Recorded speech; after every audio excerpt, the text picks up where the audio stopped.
చంద్రబాబు నాయుడు గారి ప్రభుత్వంలో 1000 రూపాయలకు కొన్నారా?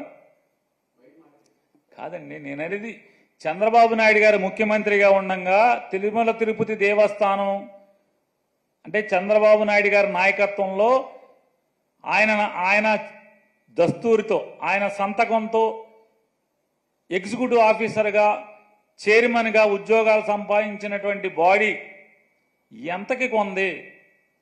1000కి 2000కి కొందా అని అడుగుతున్నాను. జగన్మోహన్ రెడ్డి గారి ప్రభుత్వం కంటే కూడా తక్కువ రేటుకే కదా కొన్నది మీరు. జగన్మోహన్ రెడ్డి గారు 2019 జూన్ 8వ తారీఖున జగన్ గారి ప్రభుత్వం వచ్చింది. మే 30న జగన్ గారు ప్రమాణ స్వీకారం చేశారు.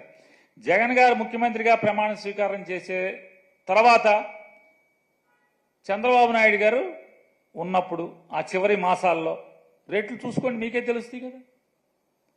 హెరిటేజ్లో కేజీ ఆవు నెయ్యి ఎంతకు అమ్ముతున్నారు?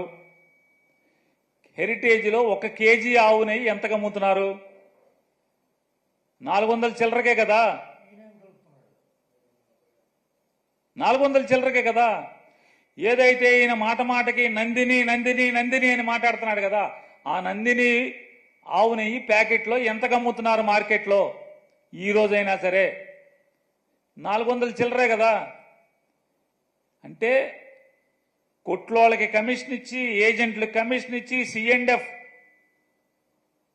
స్టాకిస్ట్ ఎవరైతే జిల్లాల స్టాకిస్ట్ ఉంటారో వాళ్ళకి కమిషన్ ఇచ్చి, ప్యాకింగ్ ఖర్చు, మార్కెటింగ్ ఖర్చు, అడ్వర్టైజ్మెంట్ ఖర్చు, ఆ నందిని వాడమని చెప్పని పబ్లిసిటీ చేసిన సినిమా యాక్టర్లకు ఖర్చు, ఇన్ని ఖర్చులు కలిపి 400 చిల్లరకు అమ్ముతుంటే ఏ ఖర్చు, ఏ పబ్లిసిటీ, ఏమీ ప్యాకింగ్ కానీ ఏమీ లేకుండా బల్క్గా లారీలో ట్యాంకర్లో పోసేది తక్కువకు వస్తా రాదా? 2 లక్షల కేజీలు, 1 కేజీ కాదు, 1/2 కేజీ కాదు, లక్షల కేజీలు మీరు కొంటే తక్కువకు తీసుకుంటారా లేదా? మీ హెరిటేజ్ కంపెనీ సరుకులు కొంటుంది, బల్క్గా మీరు కొంటే ఎంత కొంటున్నారు? మీ హెరిటేజ్ ఆవుని మీరు 500 చిల్లర 400 చిల్లరకు అమ్ముతున్నారు. మీరు బల్క్గా లారీ కావాలంటే 400 చిల్లరకి మీరు అమ్ముతారా? మేము కొంటామా? నాకు లారీ ఆవు నెయ్యి కావాలి హెరిటేజ్లో అంటే మేము కేజీ 400 చిల్లరకి ప్యాకెట్ చేసి అమ్ముతున్నాం కాబట్టి అదే 400 చిల్లరకని అమ్ముతారా?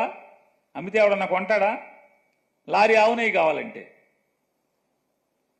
చంద్రబాబు నాయుడు గారు 2019 జగన్మోహన్ రెడ్డి గారికి ప్రభుత్వానికి అప్పచెప్పే సమయానికి తిరుమల తిరుపతి దేవస్థానంలో కొన్నటువంటి నెయ్యి రేటు ఇంచుమించుగా సమానంగానే అదే రేట్లో జగన్మోహన్ రెడ్డి గారి ప్రభుత్వం కూడా, ఆ ప్రభుత్వంలో ఏర్పాటైన టీటీడీ బోర్డు కూడా కొనుగోలు చేయడం జరిగింది.